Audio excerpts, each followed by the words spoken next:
आज हमारे पास एक ऐसी कविता है जिसे पढ़कर मैं कई दिनों तक सोचती रही। ये सिर्फ शब्द नहीं है, ये इतिहास का एक ऐसा पन्ना है जो आपको अंदर तक हिला देता है। ये कहानी है वीरता की, अटूट विश्वास की और एक ऐसे बलिदान की जिसकी मिसाल मिलना बहुत मुश्किल है। हम बात कर रहे हैं गुरु गोबिंद सिंह और उनके 4 साहिबजादों की कहानी बयां करती इस कविता की। देखिए, ऊपर से देखने पर यह एक बहुत दर्दनाक कहानी लगती है, लेकिन जब इसकी परतों को खोला जाता है तो साहस और सिद्धांतों के कई अलग अलग रूप सामने आते हैं। बिल्कुल। आज हमारी कोशिश यही रहेगी कि हम इस कविता की थोड़ी चीरफाड़ करें और इसके गहरे मतलब को समझें। चलिए शुरू करते हैं। बिल्कुल सही कहा। ये कविता सिर्फ एक ऐतिहासिक घटना का ब्यौरा नहीं देती, ये असल में हमें वीरता को एक नए चश्मे से देखने पर मजबूर करती है। हम अक्सर वीरता को जैसे युद्ध के मैदान, तलवारों और लड़ाइयों से जोड़कर देखते हैं। हाँ बिल्कुल। और उसका भी एक हिस्सा इस कविता में है, लेकिन ये उससे कहीं आगे जाती है और पूछती है कि जब आपके पास कोई हथियार ना हो, जब आप बिल्कुल अकेले और असहाय हों, तब हिम्मत दिखाने का क्या मतलब होता है। ये उस दौर की एक तस्वीर खींचती है जहां एक तरफ जुल्म अपनी इंतहा पर था और दूसरी तरफ धर्म और सच के लिए सब कुछ दांव पर लगा देने का जज्बा था। कविता की शुरुआत ही एक बहुत मजबूत नींव रखती है। ये आनंदपुर की पावन धरती और गुरु गोबिंद सिंह जी का जिक्र करती है, जिन्होंने, जैसा कि कविता कहती है, धर्म, न्याय और सत्य की खातिर खालसा पंथ बनाया। हाँ, ये लाइन उस समय के माहौल को स्थापित कर देती है कि ये सब क्यों हो रहा था। ये अत्याचार के अंधकार में एक दीपक जलाने जैसा था। सही बात है। और इसके ठीक बाद 4 शहजादे का परिचय होता है। और ये लाइन मुझे सबसे ज्यादा चौंकाती है। बालपन से ही रग रग में बहता था बलिदान विचार। ये सुन के थोड़ा अजीब लगता है, मतलब बचपन और बलिदान, ये 2 शब्द एक साथ कैसे हैं? ये तो खेलने कूदने की उम्र होती है, इस उम्र में बलिदान का विचार रग रग में कैसे बह सकता है? ये सवाल बहुत जरूरी है और यहीं पर इस कविता की गहराई समझ में आती है। देखिए, यहाँ बलिदान विचार का मतलब मौत को गले लगाने की चाहत नहीं है। इसका मतलब है एक ऐसा मूल्य सिस्टम, एक ऐसी परवरिश जहां अपने सिद्धांतों, अपने धर्म और अपनी अस्मिता को किसी भी चीज से सबसे ऊपर रखना सिखाया गया हो। अच्छा। ये विचार उनके अंदर रचा बसा था। ये कोई अचानक लिया गया फैसला नहीं होने वाला था, बल्कि उनकी पहचान का हिस्सा था।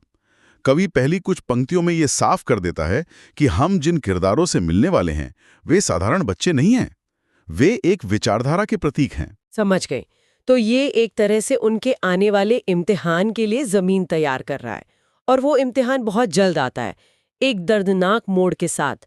सरसा नदी, ठंडा तूफान, बिछुड़ गया परिवार। सिर्फ बिछुड़ गया परिवार कह देना शायद उस पल की भयावहता को पूरी तरह से नहीं पकड़ता। उस बर्फीले तूफान और उफनती नदी के बीच सिर्फ एक परिवार नहीं बिछड़ रहा था, बल्कि एक भविष्य बिखर रहा था। हाँ, वो पल उस कहानी का केंद्र है जहां से सब कुछ बदल जाता है। वो अराजकता, वो चीख पुकार, वो बेबसी। कविता उसे बहुत कम शब्दों में समेट देती है, शायद ये दिखाने के लिए कि उस त्राजिदी पर रुकने का भी वक्त नहीं था। हालात उनसे तुरंत कुछ और ही मांग रहे थे, और यहीं से कहानी 2 अलग अलग रास्तों पर चल पड़ती है और हमें साहस के 2 बिल्कुल अलग रूपों से मिलवाती है। बिल्कुल। पहले रास्ते पर हमें मिलते हैं बड़े साहिबजादे अजीत सिंह और जुझार सिंह। कविता उन्हें रणभूमि के 2 झुंझारे कहती है। यहाँ हमें वीरता का वो रूप दिखता है जिसे हम आसानी से पहचान लेते हैं, युद्ध के मैदान का शौर्य। कविता बताती है कि कैसे उन्होंने चमकौर के युद्ध में मुट्ठी भर सिखों के साथ हजारों की फौज का सामना किया। कविता की एक लाइन है, अजीत सिंह ललकारा जब, धर्म युद्ध फतेह करेगा। ये दिखाता है कि वे सिर्फ लड़ नहीं रहे थे, वे एक बड़े मकसद के लिए लड़ रहे थे। हाँ, मकसद बड़ा था। संख्या बल में कम होने के बावजूद उनका हौसला कम नहीं हुआ। ये जानते हुए भी कि अंत में मौत निश्चित है, वे पीछे नहीं हटे और अपने पिता के मान को बचाया। ये बैटलफील्ड करेज है, शारीरिक शक्ति, युद्ध कौशल और लड़ने का जज्बा। ये अपने आप में महान है। कविता उनके शौर्य का बखान करती है। दोनों शूर में भिड़े पर हार नहीं मानी। मृत्यु भी देख अचूक गई, ऐसी थी कुर्बानी। हाँ, यहाँ कवि ये दिखा रहा है कि उनकी वीरता इतनी असाधारण थी कि मौत भी हैरान रह गई। लेकिन यहाँ कविता एक बहुत ही दिलचस्प मोड़ लेती है। वो इस वीरता को सलाम तो करती है, पर कहानी को यहां खत्म नहीं करती। वो कहती है, रुकिए, साहस की एक और परीक्षा अभी बाकी है, और शायद वो इससे भी ज्यादा कठिन है। और यहीं से कहानी का दूसरा और शायद सबसे ज्यादा मार्मिक हिस्सा शुरू होता है। छोटे साहिबजादे जोरावर और फतेह सिंह, जो अपनी दादी के साथ अलग हो गए थे, उन्हें पकड़ लिया जाता है। बड़े भाइयों की तरह उनके हाथ में तलवारें नहीं हैं। कविता उनके लिए कोमल काया, दो बालक जैसे शब्दों का इस्तेमाल करती है। बार बार याद दिलाती है कि वो बच्चे थे। हाँ, जो उनकी कम उम्र, उनकी मासूमियत को बार बार हमारे सामने लाती है। उन्हें सरहिंद के नवाब के सामने पेश किया जाता है। उन्हें डराया जाता है, धमकाया जाता है और फिर लालच दिया जाता है। कविता कहती है, लालच, भय, धमकी देकर बदला जाए ईमान। और उनसे कहा जाता है कि बस अपना धर्म बदल लो, तुम्हें सब कुछ मिलेगा।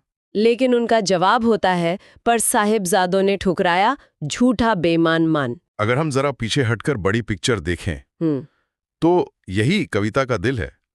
यहाँ कोई युद्ध का मैदान नहीं है, कोई हथियार नहीं है। हाँ। यहाँ दो बच्चे हैं और उनके सामने खड़ी है उस समय की सबसे बड़ी ताकत। और उनका हथियार क्या है? सिर्फ ना कह देना, उनका इनकार, उनका अपने विश्वास पर टिके रहना, यही उनकी लड़ाई है। तो आप कह रहे हैं कि उनका हथियार उनका न कहना था। ये अपने आप में एक बहुत बड़ी चुनौती थी उस सत्ता के लिए। बिल्कुल, ये एक तरह का जैसे पैसिव रेजिस्टेंस था, एक तरह का सविलय अवज्ञा।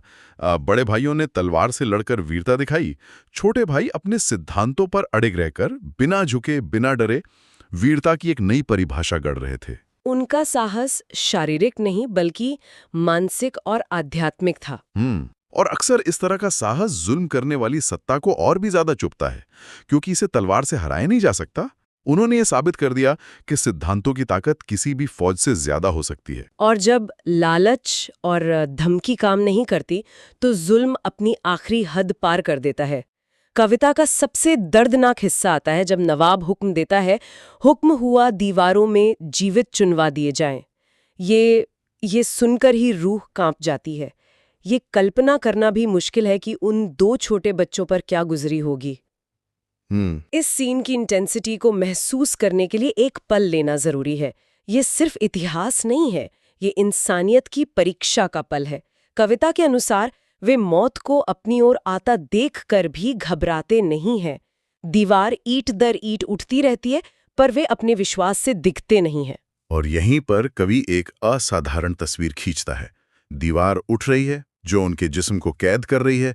अंधेरा बढ़ रहा है, लेकिन उस अंधेरे और खामोशी के बीच से उनकी आवाज आती है। आवाज? हाँ, कविता कहती है, उठती रही दीवारें, लेकिन चुनौती दिया जाए। और उनकी आखिरी पुकार थी, सद्गुरु की जय जयकार, पर जीवन बलिदान। वाह, मतलब उन्होंने मौत को भी एक चुनौती की तरह लिया। हाँ, ये बलिदान का शिखर है। यहाँ जीवन का अंत एक हार के रूप में नहीं, बल्कि आस्था की जीत के रूप में दिखाया गया है। वे शारीरिक रूप से उस दीवार में कैद हो जाते हैं, लेकिन आध्यात्मिक रूप से वे आजाद हो जाते हैं। उनकी जय जयकार की आवाज उस पत्थर की दीवार को भेद कर बाहर आ जाती है। कवि का संदेश साफ है, भौतिक दीवारें सच्ची आस्था और सिद्धांतों की आवाज को कभी कैद नहीं कर सकती। तो उनका बलिदान कोई निष्क्रिय समर्पण नहीं था। बिल्कुल नहीं, बल्कि उस जालिम सत्ता को एक सक्रिय चुनौती थी, जो सोचती थी कि वो उन्हें झुका सकती है। वो हार कर भी जीत गए। और शायद इसीलिए इस चरम बलिदान के ठीक बाद कविता सीधे पाठक से, सुनने वाले से एक सवाल करती है। ये सवाल आज भी उतना ही प्रासंगिक है। इतिहास आज भी पूछता है, ऐसे वीर कहाँ? ये सवाल सिर्फ उस कहानी के बारे में नहीं है, ये हम सबके लिए है। सही बात है। कविता यहाँ एक कहानीकार से एक आईना बन जाती है, जो वो हमारी तरफ कर देती है। बिल्कुल। और ये सवाल इस पूरी चर्चा को एक नया मोड़ देता है। कविता सिर्फ एक कहानी सुनाकर खत्म नहीं होती, बल्कि एक संवाद शुरू करती है। ये सवाल पूछकर कवि ये स्थापित करता है कि सच्ची वीरता की परिभाषा क्या है, जिसे हम शायद भूलते जा रहे हैं। ये सिर्फ युद्ध जीतना या शारीरिक बल दिखाना नहीं है। और अगली ही पंक्ति में कवि इसका जवाब भी देता है, सुन लो भारतवासी, धर्म, सत्य और साहस में है जीवन की परिभाषा सच्ची। हाँ, यही लाइन पूरी कविता का निचोड़ है। सब कुछ इसी एक लाइन में छुपा है। सच्ची वीरता इन तीन चीजों के संगम में है। कविता का अंत भी बहुत शक्तिशाली है। ये भविष्य की ओर देखती है और एक तरह से भविष्यवाणी करती है कि इस बलिदान को कभी भुलाया नहीं जाएगा।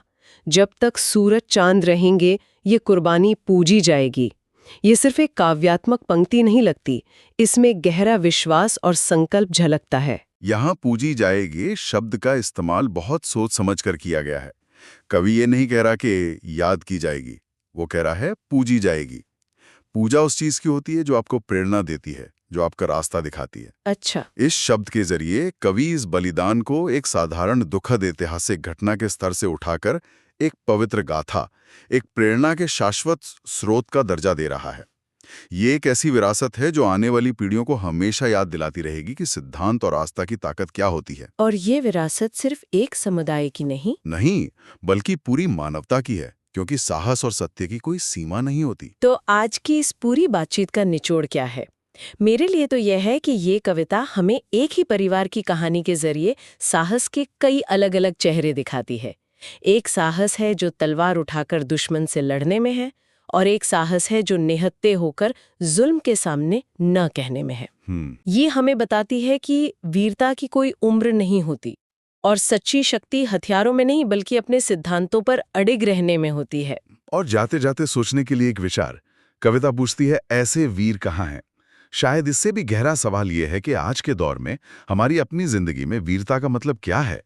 कौन से सिद्धांत या मूल्य ऐसे हैं जिनके लिए कोई व्यक्ति इस हद तक खड़ा रह सकता है? ये कविता हमें न केवल इतिहास याद दिलाती है, बल्कि अपने जीवन के मूल्यों पर भी सोचने के लिए मजबूर करती है। साहस का असली रूप क्या है? हाँ, क्या ये सिर्फ असाधारण बड़े बड़े पलों में ही दिखता है, या फिर रोजमर्रा की जिंदगी में जब कोई नहीं देख रहा हो तब भी अपने सच और अपने विश्वास पर टिके रहने में भी एक तरह की खामोश वीरता है?